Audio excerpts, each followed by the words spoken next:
What's up, everybody? I'm Tam, and today we're going to talk about ENFJ breakup. This is something that I started recording and then I changed my mind because I was like, this is too heavy of a topic. Sometimes you have to be in the right mood to talk about a freaking breakup. Like, it's so depressing. And if you're an ENFJ like me, like you feel what you're talking about, it's like you step into the shoes of the topic and you start feeling all those things. And I personally think breakups suck. So I will say that for an ENFJ, breakups are not good. I don't think ENFJs handle breakups very well. If you want to know the truth, they may not share everything with you that they're going through, but it's pretty terrible. So I jotted down some thoughts in the middle of the night, actually, and that's when I was like, I'm not doing this video. I just can't talk about breakups.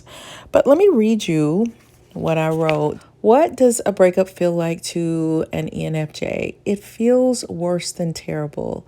Have you ever felt a tornado, a hurricane, or an earthquake? It feels like that. It feels like glass shattering, like something that was once whole is now in 1,000 pieces. It feels like a house that was once built being demolished or torn down. It's an inner devastating feeling. It's horrible. It's scary, like Halloween scary without the candy. It's acres and acres of fire. It's buckets of rain, but not just rain. It's mixed in with hailstones the size of baseballs, soccer balls. It's damaging. It's going from innocent to tarnished for the rest of your life because you can never get that innocence back ever again. You could fall in love again and feel euphoria, but there's a piece of you that is never the same after you've broken up with someone as an ENFJ. Can you relate? Breakup is defined as the termination of a relationship. An ENFJ breakup could be pretty ugly. Is it one of those things where you're in character? No, probably not. You're probably out of character. Like, do you give this just really sweet speech? Like, it was so lovely and thank you very much. No, they might act a fool. They might yell, they might scream, they might cry, they might act totally out of character, or it depends on the person, because you have to remember ENFJs are kind of chameleon-like, so they feel differently depending on who it is that they're dealing with. So they could leave heartbroken, devastated. They might push back and say, no, we're not breaking up, but they have a certain level of respect, or not even respect, but maybe they just don't feel comfortable enough with the person. It really depends on the person, how far-fetched or how in control they will remain in that breakup. For an ENFJ, a breakup is a shattered dream. They had high hopes. They had thoughts of the future. They felt whole, and now they feel empty. So it's an emptiness that they will feel, a terrifying emptiness, a loss of control.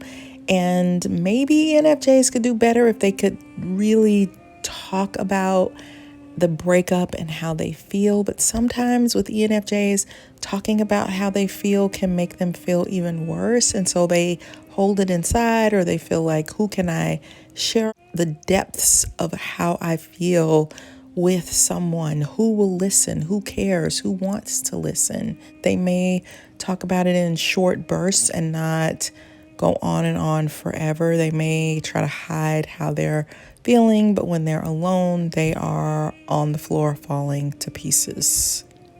An ENFJ will feel like their soul is gone because it's a soulmate. So your soul's connected, and now it feels like your soul is gone. Some people may not be aware of this, but ENFJs feel very deeply for people. Anything that anybody experiences, ENFJ feels that very thing. So to think that somebody who feels everything that other people feel, like they wouldn't feel absolutely crushed and devastated, they do feel crushed and devastated. So If you've ever broken up with an ENFJ and you think that they're just having a good old time, think again, they're not. It's crushing, it's devastating. Even if they broke up with you, they're going to be devastated and probably crying behind closed doors. Even if they didn't show it, they will be so, so, so sad. And that's just a little secret. They wish that they didn't feel everything, like they could just withdraw from all of these different emotions. ENFJs are super emotional, even though they don't always show it. It's like they show it because they're extroverted feeling, but at the same time, I think they can be composed and poised and not always show the depth. Case in point, I remember Sarah Haynes on The View talking about crying so easily. I think she's an ENFJ because she presents as strong-minded and opinionated but really, really sweet and lovable too. She's always smiling and always happy. And then she went through this little series when she was on, I think, Good Morning America or one of those. And she was talking about how easily she cried and how emotional she got about everything and wanting to stop doing that. That's kind of the tricky thing about an ENFJ. So to ask how they handle a breakup, devastating. Even when I got my first relationship, even though I really felt super duper strong feelings for him, when we broke up like a couple of times, I was like, bye. Like, just a little arrogant, not wanting to feel. So just trying to stay above the surface on it. I mean, I remember feeling sad, but I had been treated really well. And I have a theory that when people are treated really well, they have the strength they have more strength to do things like break up with someone. Whereas I see people that are in really toxic marriages where the person is narcissistic who's with them or abusive, and they cannot leave the person. It's like the victim has to find the strength to let the abusive or just a horrible, terrible person go. And usually they've been beaten down so much that they can't figure it out. They can't, because they're just too in survival mode. And so it's difficult. And then I've seen people who've been treated really well and their spouse cheats, which is not good. And they pack their things and they leave. Like, I'm getting a divorce, I'm out of the door. But the person, other than that, had treated them very well. They had a very stable relationship.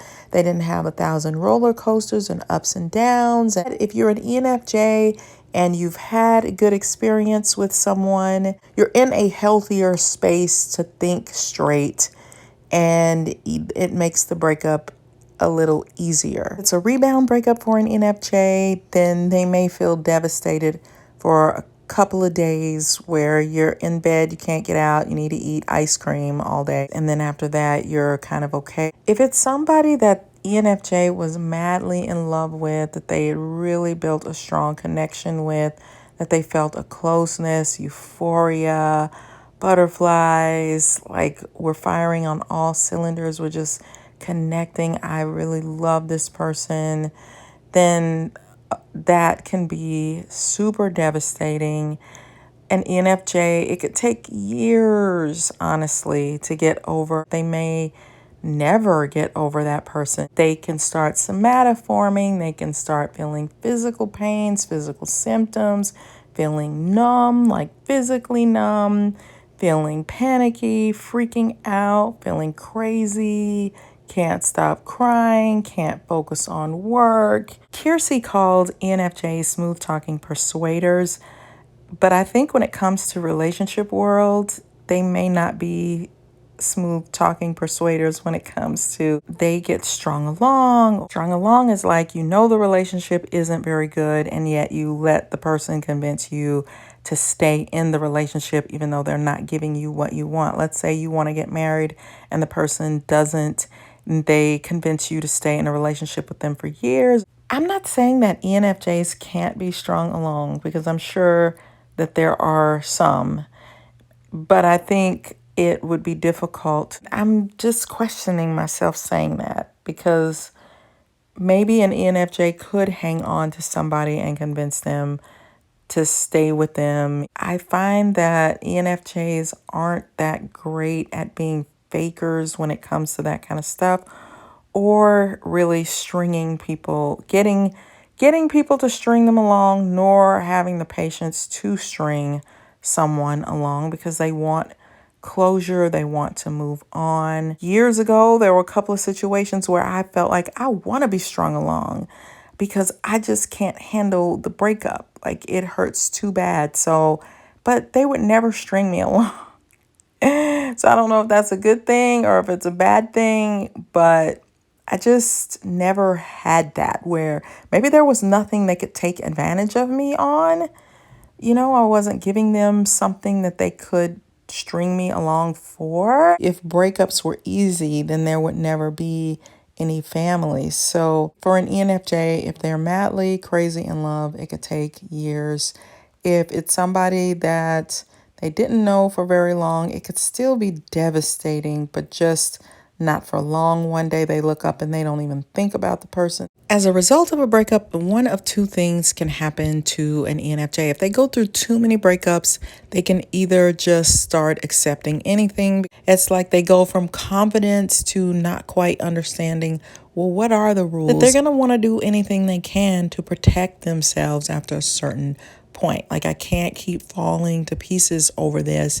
And so they can start to remove themselves to a certain degree from feeling anything. Both can be bad. Jumping into something because you don't want to feel the pain that comes with breakups and the emptiness and the devastation. So I'll just be with anybody. That's not good. But then being so hardcore that you can't get into a relationship with anybody anymore because you don't want to feel those feelings, that's also not good. So it's just figuring out, who is that person that I'm willing to take a risk with?